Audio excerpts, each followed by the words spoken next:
Chapter 5 The Living River 10 years after the death of Pare, William Harvey of England traveled to Padua in Italy to study medicine. He was a short, intense young man. He had a round face, olive complexion, and bright eyes. His black hair always needed grooming. Harvey found the university to be an exciting place. There he had time to study the writings of the old physicians and learn new discoveries. Galileo was the school's most famous teacher. Students packed the classrooms to hear his dramatic lectures. Galileo's ideas took the scientific world by storm. Rather than depending upon the mere authority of ancient writers, Galileo insisted that experiments were the road to scientific truths. Galileo applied his new method of scientific research to non-living things. William Harvey believed the same approaches could be used to study medicine. The young Englishman became one of Padua's best-known students. The other students from England elected him president of the English student body. William Harvey read the works of Hippocrates, Galen, and Vesalius. Although Vesalius proved Galen wrong about the construction of the human body, doctors of Padua still accepted his ideas on other matters. They still turned to Galen's books to look up the right answer. Doctors believed veins carried blood away from the heart. The flow, according to the doctors and Galen, was slow and regular. Blood ebbed and flowed like tides. Galen taught that the liver manufactured new blood to replace the old. Unfortunately, Galen knew nothing about blood circulation. What he wrote he based upon completely false ideas. He believed blood surging through the heart caused it to beat. He had no idea that the heart pumped blood. David Fabricius, successor to Vesalius, lectured on surgery and anatomy. He gave his demonstrations in a small amphitheater. Galleries rose in steep tiers nearly to the roof. Students stood at the railings. From there everyone had a good view of the little space in the center where the bodies were dissected. This design of a steeply sloping row of seats around an operating table is still used in medical schools today. Fabricius pointed out valves, like little trapdoors in the veins. The lectures impressed Harvey, especially those dealing with the heart, veins, and arteries. Harvey wondered about the purpose of the valves. Galen said that blood in the veins always flowed away from the heart. Yet, these trapdoors pointed the wrong way. According to the way they were constructed, the blood would flow toward the heart. Something was wrong. Fabricius had studied the valves. He couldn't explain them either. These little doors keep the blood from flowing out too rapidly, he explained lamely.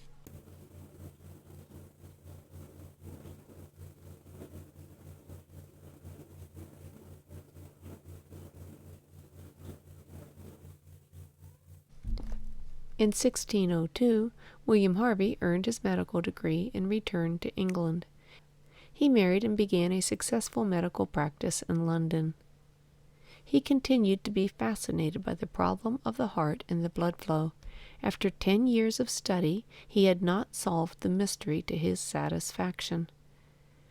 Harvey didn't spin theories. He carried out simple but easily understood experiments. In one experiment, he tied off a vein. Blood caused the vein to bulge on one side, but the side nearest the heart drained empty. Veins carried blood to the heart. When he stopped the flow in an artery, the vessel always bulged out on the side toward the heart. Arteries carried blood away from the heart.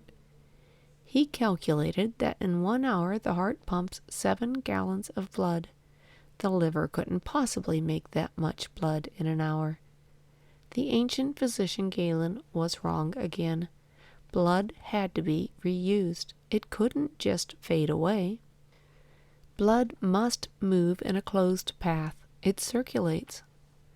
Each year the College of Physicians sponsored a series of lectures to keep London doctors in touch with the new developments in their profession.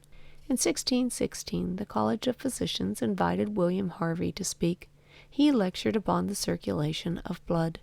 He said, Thus is proved a perpetual motion of the blood in a circle caused by the beating of the heart. The lectures caused hardly a ripple in scientific circles. Doctors thought the short little man with the intense eyes was merely repeating what he'd learned in Italy. Besides, what did it matter? Would knowing about blood flow prevent disease?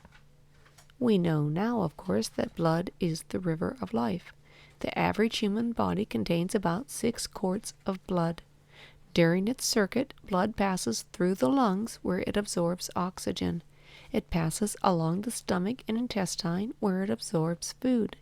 The food and oxygen are taken throughout the body.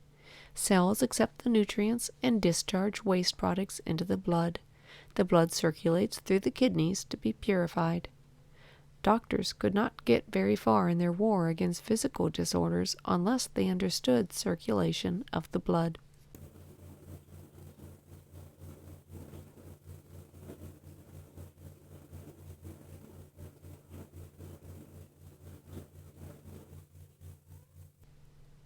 William Harvey put his knowledge to use to cure a patient suffering from a large tumor.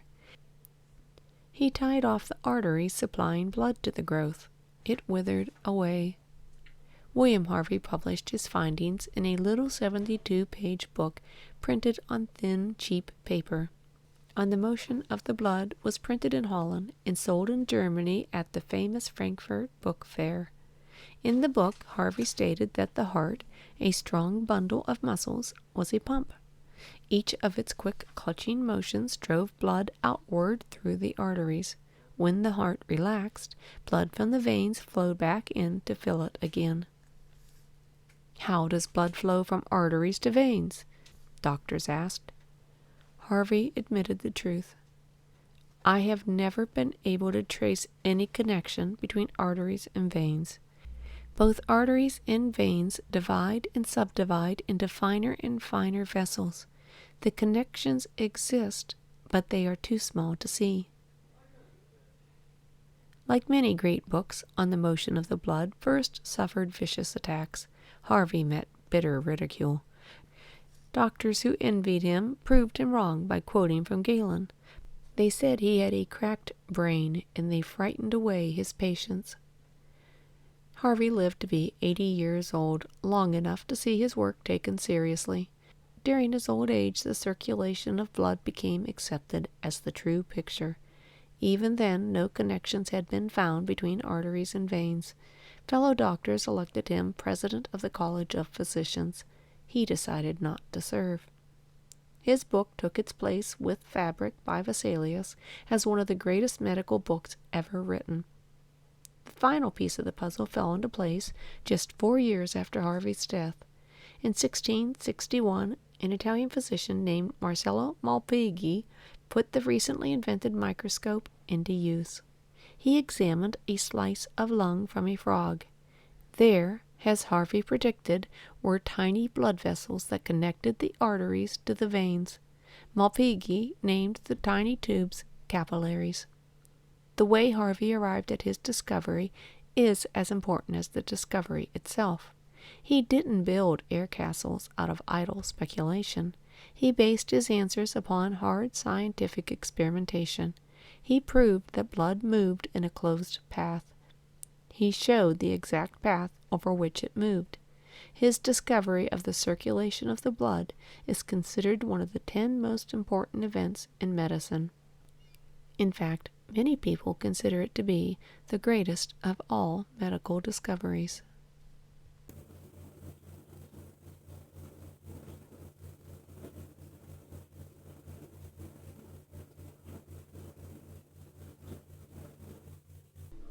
Chapter 6. The Invisible Kingdom. After Gutenberg invented the printing press in 1450, books became much more common. For the first time, many people were able to read. To see a page of fine print, a person will bring the page closer to his eyes. The letters look bigger and can be read more easily. However, there is a limit. Once the page is brought too close, the person can no longer focus on the print. The letters become blurred. In addition, some people are far-sighted. They can see objects clearly at a distance, but cannot focus on fine print close up. People who cannot read small letters solve the problem by using a reading lens. The lens is thicker in the middle than at the edges. It does not magnify much, only about 2.5 times. Through a magnifying lens, a dime is about the size of a quarter. The power of a magnifying lens increases as the lens is made smaller and more sharply curved. Such lenses require extreme care to grind and polish. Using them takes just as much care because the tiny lenses must be held nearly touching the eye. A microscope made of a single small but powerful lens is known as a simple lens microscope.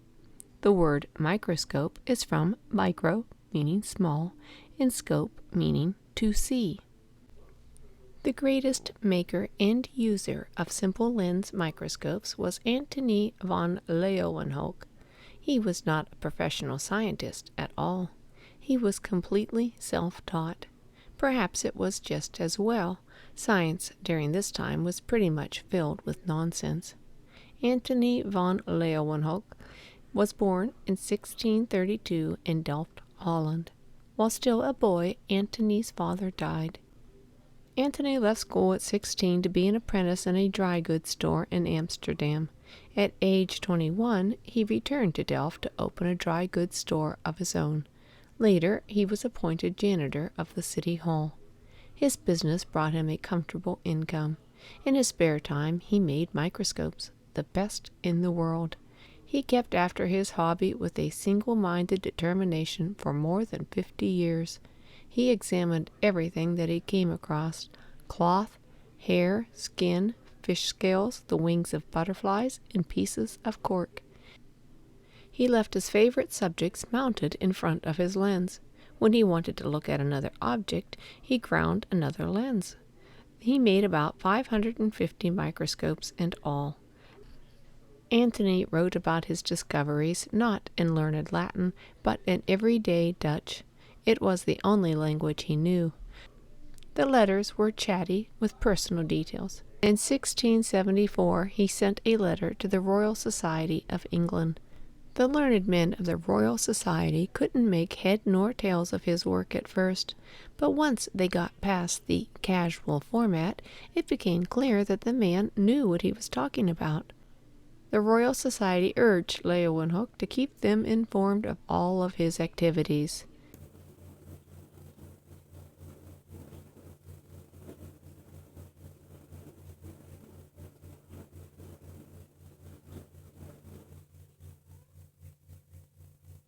In 1677, Leeuwenhoek saw tiny moving things in water from a nearby canal.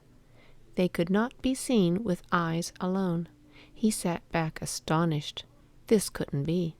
All scientists of his time knew that the tiny insect called a cheese mite was the smallest of all creatures. Leeuwenhoek found a fantastic world of little creatures in a drop of water. He wrote to the Royal Society, "I must say, for my part, that no more pleasant sight has ever yet come before my eyes. I judge that some of these little creatures are 1,000 times smaller than the smallest mite." At first, members of the Royal Society did not believe his reports. Christian Huygens, a famous maker of lenses, was one of those who objected, but he was willing to repeat Leeuwenhoek's experiments. "I was wrong," Christian Huygens admitted. "The little animals do exist." Leeuwenhoek looked for the little animals everywhere. He peered at canal water, stew broth, even scrapings from his cheek inside his mouth. Everywhere he found little animals, even in drinking water. What he had seen were one-celled animals now called protozoa. By simple arithmetic, he calculated that a single drop of water would be home to 1,000,000 of the little animals. The English writer Jonathan Swift summed up Leeuwenhoek's discoveries in a famous poem. "So naturalists observe, a flea hath smaller fleas than on them prey, and these have smaller still to bite 'em, and so proceed ad infinitum." The phrase ad infinitum means to infinity or so on forever. More than once Leeuwenhoek expressed his humble admiration of the Creator who could fill a drop of water with such intricate life. He always referred to God as the maker of the great all.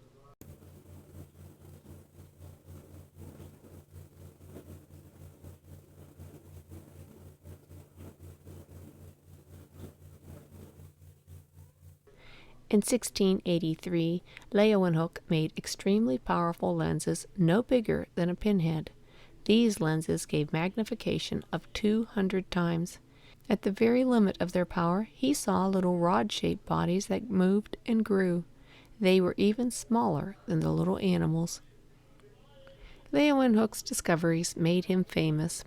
The Royal Society and French Academy of Science elected him a member. The Queen of England paid a visit to peer through his microscope. So did Peter the Great, ruler of all Russia. Some of the local people, however, looked upon the strange man and complained. They thought he wasted his time. "We suffer from disease," they cried, "while he plays with a useless hobby." Leeuwenhoek's work eventually led to the discovery of the causes of diseases such as the Black Death. The Black Death, or bubonic plague, would sweep across the country, killing as many as 1 in 3 persons. In 1665, the Black Death struck London. 10,000 people died in a single month. Doctors were helpless. Frightened people fled from the overcrowded cities into the countryside. One town leader said, "Shut your doors against your friends, and if a man passeth over the fields, avoid him as you would in a time of war." The small living things that Leeuwenhoek barely glimpsed are bacteria. No one knew or suspected, but these tiny germs caused many diseases. A certain type of bacteria carried by rats caused the Black Death. Fleas jumped from rats onto humans and spread the disease. 200 years would pass before doctors realized the role of bacteria in making people sick. But once this fact became known, the microscope became a permanent tool of medical research.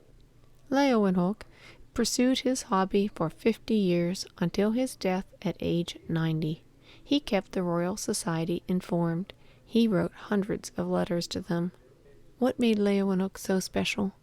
He exercised a single-minded determination to present exactly what he saw. More than 100 years passed before other scientists glimpsed some of the things that he saw, described, and sketched.